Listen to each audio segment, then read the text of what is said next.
Welcome back, y'all, to the Cluey Podcast, where we help conscious consumers like you get clued into the latest conscious tips, topics, and brands from impact-driven founders to experts and thought leaders on the topic at hand.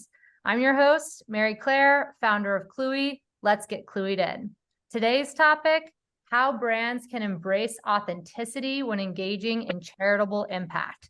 To discuss this, our guests today are three individuals: Galen Gifford and James Clifford of Big Truck, and Roy Tuscany from High Fives Foundation. Big Truck is a hat and outdoor apparel company based in the mountain town of Truckee, California, which definitively shapes the company's brand for a deep love of the outdoors. And the High Fives Foundation is a nonprofit dedicated to providing education and recovery to injured athletes and veterans who have experienced life-altering injuries in outdoor action sports and aims to help those folks get back into the sports that they love.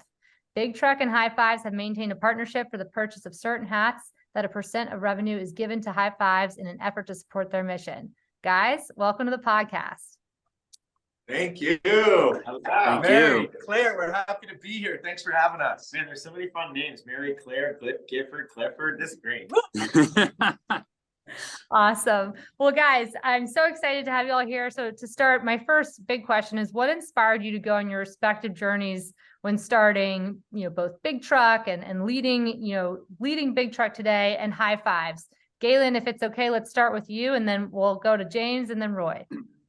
Yeah, sure. Thanks. Good question. Well, Big Truck, I was selling real estate in Tahoe City, where I was born. I grew up mowing lawns with my dad, started getting into real estate to make, more of a financial future for myself. And then I liked real estate, but it wasn't that fun. And I didn't feel a passion for it.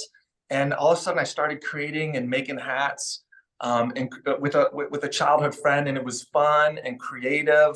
And then I quit my job in real estate. I mean, my trajectory in my real estate career was going well. I was selling multi-million-dollar houses. Everyone was like, why are you quitting this amazing potential career? And I said, well, I'm just not having that much fun. And for me, fun, passion, that's what drives life. That's why I'm here on this planet, to express that. And Big Truck was an opportunity to create something bigger than myself. That's awesome. James, what about you? Now you're kind of running the show over at Big Truck, isn't that right? Yeah, no, Yes. and it's nice paved road too that I'm driving on. So thank you, Galen, for that. I grew up on the East Coast, and I've always had a passion for the outdoors, and had an opportunity to move west, where I was entrenched into the ski industry, and the ski industry brought me to the West Coast, and I truly discovered my passion with working with brands that are lifestyle brands, telling stories, and just super impactful to the people that they touch and that they support. So I started working with Red Bull a long time ago, and kind of graduated to GoPro, and with GoPro through their go-to-market stage, and saw just a huge change in the way that stories were told through a lens of a camera, and it was awesome. And when I had an opportunity to kind of step away from the heavy travel and find a local brand in Big Truck, I had already been working with them for the better part of 10 years, and different sponsorships and projects and adventures. And when Galen asked me to come on board, I was stoked. And our tagline is fun first, and that's the life that I get to live. So I'm stoked. And Roy, coming from the nonprofit lens, what inspired you to start High Fives? 06, I was an aspiring pro skier that went 130 feet on a 100-foot jump and came down from 30 feet in the air, and the resultant impact into the snow burst fractured my T12 vertebrae into my spine. At the time of my injury, I was coaching for a really amazing academy from a really awesome community from Vermont.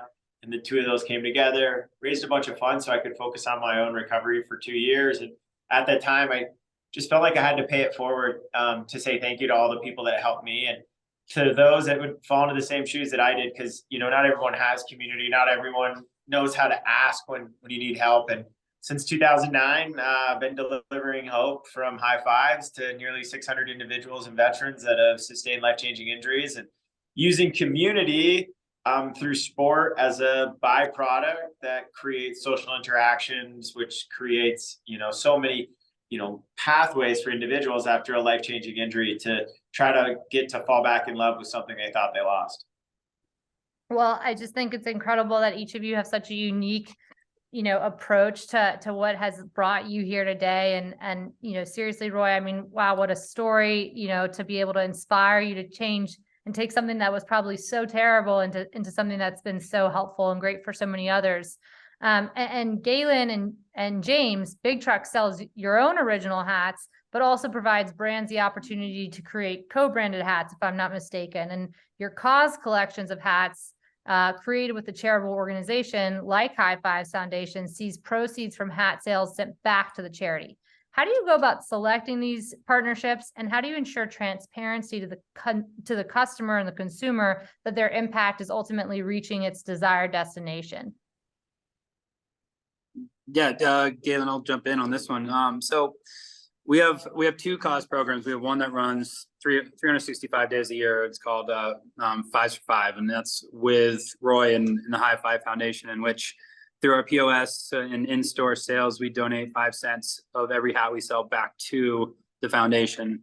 And then we divide the year up quarterly and actually work with 3 additional partners in conjunction with High Fives. The Shane McConkey Foundation, Send It, and then this year, in 2022 was People for Bikes. Since we're in Q1, I'll speak to 2022. And basically, 25 cents of every hat in the same kind of business model goes back to those foundations each quarter. So, and we're pretty good about, just sharing the funds as a royalty check back to them, and actually rely on the foundations to really kind of push that out. We don't want to claim like what we're doing, from a credit standpoint from our end. We're just super stoked to be a part of what they're doing. And we look at our platform with Big Truck as an additional voice to tell their stories. So it's not necessarily our cause program that we talk about. It's what they're attempting to accomplish, and their athletes and their, stories along the way that we just really love to push out. So it's a great program, and how we get there is really finding brands and foundations that have similar goals and missions and visions that we have. And, sustainability, our Mother Earth, people and community are just so important. And that's typically what we try to stick with are those kind of verticals. Makes sense. Well, I know it's so great to be able to amplify that work of these awesome organizations that you partnered with. Roy, I'm curious, being on the receiving end of working with a for-profit brand for your nonprofit in a collaboration like this one with Big Truck, can you give us some tangibles on how it's actually impacted the High Fives organization, this particular collaboration? Yeah, I mean, I think the biggest thing that has shown up in a lot of the words we've used is the word community. Big Truck has built off the idea of a community with a fun first mentality. High Fives is built off of an Ohana mentality, which is the Hawaiian word for family, not the family you pick, but it's actually not the family you're given or through blood, it's the family you pick. And I think that's like really where this has aligned, the individuals that we've gotten to meet through the Big Truck community, from superstar skiers like Julia Mancuso to Snooki and many members of the Jersey Shore cast from when Galen did a gifting event at one of these big Hollywood movies. I mean, that's really the impact, truthfully, is the community. And the other thing too is like, you see another Big Truck person, one of 3 things. 1, they either know Galen. 2, they love the outdoors. Or 3, they're passionate about a brand that has partnered with Big Truck and they wear it. Those are really the 3 verticals that are Big Truck. It's really fun when you meet one, because then you're like, Galen? Yeah, I know Galen. But then the other 2 are actually the profitable side of Big Truck. But I think that's really the biggest thing that we've seen from an impact of Big Truck is we've had our community be welcomed welcomed with opening arms in the biggest way from everybody that is Big Trucks. I think that's the ultimate gift. Like, it's not a revenue monetary value. It's truthfully like this community that Galen, started with another local friend that went from 20 people that had these. Just, this is the first ever, look at this thing. This is the first ever Big Truck High Fives collab. It's one of one. It was back in the days when Galen, I think, sewed one patch and Kelson sold the other. But anyways, that's part of it. Back in the day, there was like 20 of us, and now there's like 200,000. So I think it's really cool to see that the community that embraced it, and the way we were able to go through the community that was created by a big truck hat and the fun first mentality. Yeah, it's really interesting because so far on our podcast, a lot of the episodes we've had founders of products like laundry detergent, right? Or shampoo, or things that without a doubt, most people are using on a pretty regular basis. When it comes to something like in the apparel industry, like an accessory, like a hat, obviously necessary to keep the sun off your face, necessary for a lot of reasons. But sometimes like a piece of apparel is much more about how you want to identify and put yourself out in the world. And I think what you're touching on is like anyone who's going to slap on a big truck hat is standing for something in that moment, whatever it is in one of those three pillars that you talked about. And Galen, I'm curious, to hear from you to start something like that, where you wanted to create a brand, a company where when people wore it, it stood for something. Were there other companies that inspired you to like make something that was so impact forward as a brand? Good question. Actually, there weren't really any companies because what we wanted to do was empower the customer to be able to customize their own design and make their own hat. So we looked in the marketplace. I could get a hat with a company logo on it. I could get a sports hat, but I couldn't. There was no originality back then. I felt like in 2008, 9, when we were first kind of creating it, and so that was really the motivation, was to empower people to customize their own hats. And you saved the trucker hat too, because it was going down the Von Dutch. Yeah, it was kind of like Von Dutch was dying. Von Dutch killing it. I truly believe you saved the trucker hat. I just want to put that out. Thank you, man. I think Big Truck did, I can't take responsibility, but Big Truck definitely did. And yeah, so it was, like I said, it was something that was more fun, more passion driven, wanted to empower people to make their own designs, and wanted to do something at scale where we could really make something special. We could impact the community, and we could partner with nonprofits like the High Fives Foundation. I mean, Big Truck and the High Fives Foundation, when we started, they're like, it's a synonym.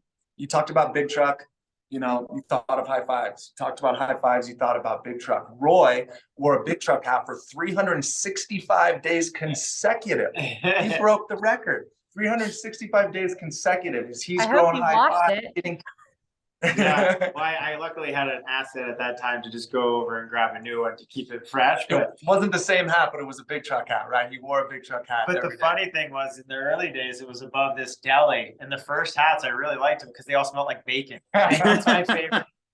And so the early days of Big Truck also came with the most amazingness, like totally. An aroma. Yeah, we were that helps sell more community. Yeah. In fact, we were in this little space above a little deli in an attic where you can't stand. And Cliffy was there working with GoPro at the time often. And we would all connect and talk. And this is the early days of like building something special. And if you want to have a brand that's authentic about giving back, then it really should be a primary thought as you launch the brand. It shouldn't be like some secondary point, right? If you really want to make an impact, contribute to something, then it should be a part of the business plan from launch. And fortunately for us, it was. That's awesome. It's so important that it's part of those foundational building blocks. I couldn't agree more with that. And and that's a great segue into my next question. In today's world, more and more brands are hoping to make an impact through charitable partnerships. And that's an awesome trend to see. Obviously we could make some assumptions that maybe some companies and some brands are doing it purely to increase sales, so that way they can capitalize on maybe a consumer feeling good about a particular purchase. But then there are definitely those situations where, this is clearly authentic. This is clearly meant to drive the mission home of whatever this charitable impact is about. So that's why I think your partnership in particular models that true authenticity to your brand.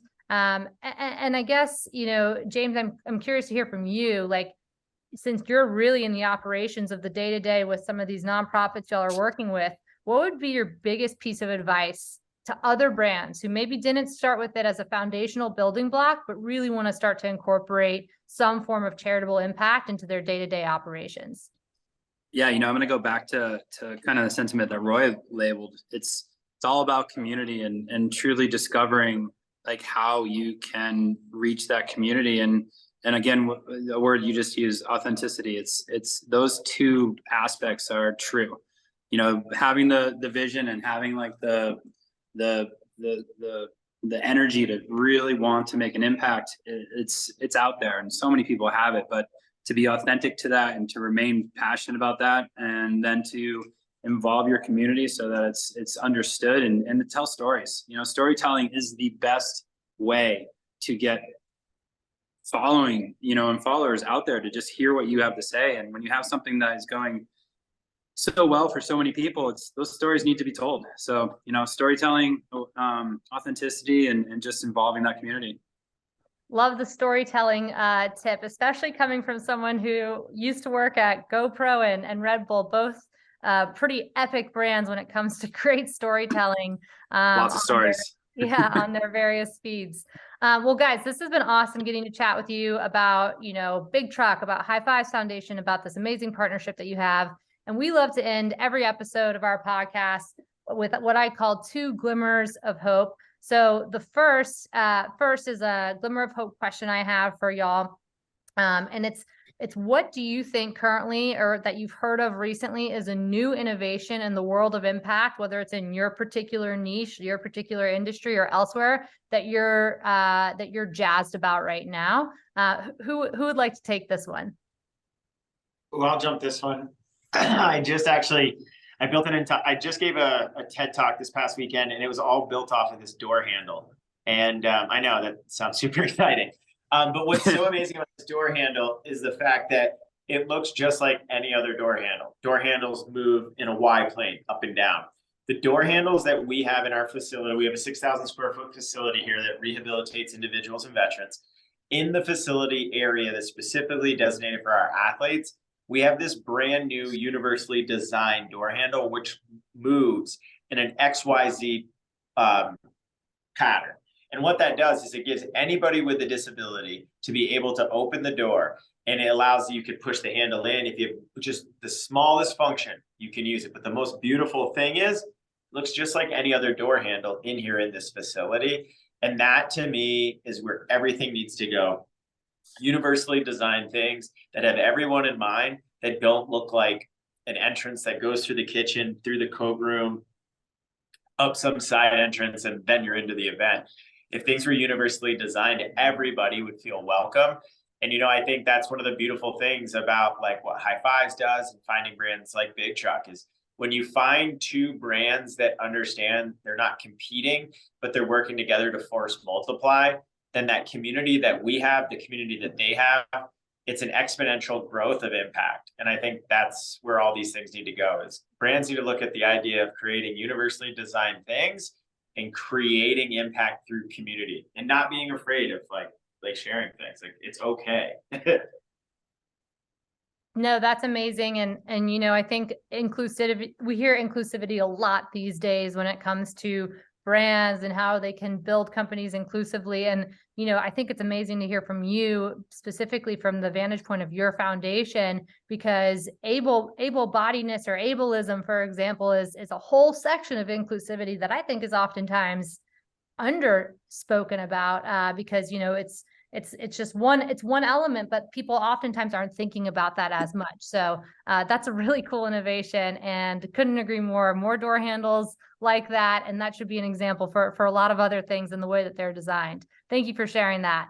The last glimmer of hope question that I have, that we always ask, is can you guys rapid fire name 3 impact focused brands that you guys absolutely love? What is it that they make? Of course, aside from your own brand. And since there's 3 of y'all, how about we each, everyone takes one brand. So James, why don't you go first? Yeah, it's not only such a cool name, but the people and the product and what they're doing. It's called Liquid Death, and it's water served in a can. Their tagline is "Death to Plastic," and single-handedly, their leadership team is changing the way that you look at water out there. And not many people think about the non-reusable bottles and how many are out there in the ocean and what we're doing. And there's a lot of impactful groups trying to help, but they are literally one by one the fastest growing brand I've seen in my history of helping build brands. And the people are amazing. What they do is just, it's awesome. So check out Liquid Death. Awesome. Galen, you want to go next? Yeah, definitely Eddie Bauer. Eddie Bauer, super old heritage brand, 100-year brand. 100-year brand coming back, and the support that they're getting, high fives. I think the rest of this quarter, all their sales, is it nationally? At 344 stores across America. 300, wow, are donating to the high fives. So Eddie Bauer making an impact, a big brand coming down and helping an awesome nonprofit is super inspiring. That's awesome. And Roy, what about you? Galen took mine. So I'm going to go with what I think is my most exciting partnership to date, which we inked this morning, which is with Tender Belly Bacon Company. Tender Belly Bacon, More the bacon. greatest bacon in the world. I brought him a sandwich today, and it had bacon Yeah, on I it. have BLT for lunch. But Tender Belly Bacon is committed to 1 cent from every pack sold globally. And they're also committed to 1,000 pounds of bacon to be used for high fives at all our activations. With our veteran community alone, I told them 1,000 pounds might not be enough. Well, he said we could start with that. So between these three, I mean, I got a Liquid Death in my hand and Eddie Bauer on my chest, and I had a Tender Belly bacon sandwich, and I have my OG original high fives big truck hat. I mean, we got them all here. Fully covered. You're just fully covered head to toe in impactful brands there. And we need to get you some more bacon, it sounds like. But guys, thank you so much for coming on the podcast to get our followers not only clued in on the topic that I had in mind, which was about brands embracing authenticity when engaging in charitable impacts, but I also think you guys really gave everybody a quick lesson, a quick clinic on storytelling and the importance of storytelling for brands, whether it's in the nonprofit sphere or the for-profit sphere. So thanks again, guys, for coming on the podcast. It was great having y'all. Thanks for doing what you do. Much love. Thank you. Awesome. And thanks to all of our listeners who tuned in for this episode of the Cluey Podcast. Remember to come back next time to get clued into the latest in the world of conscious consumerism.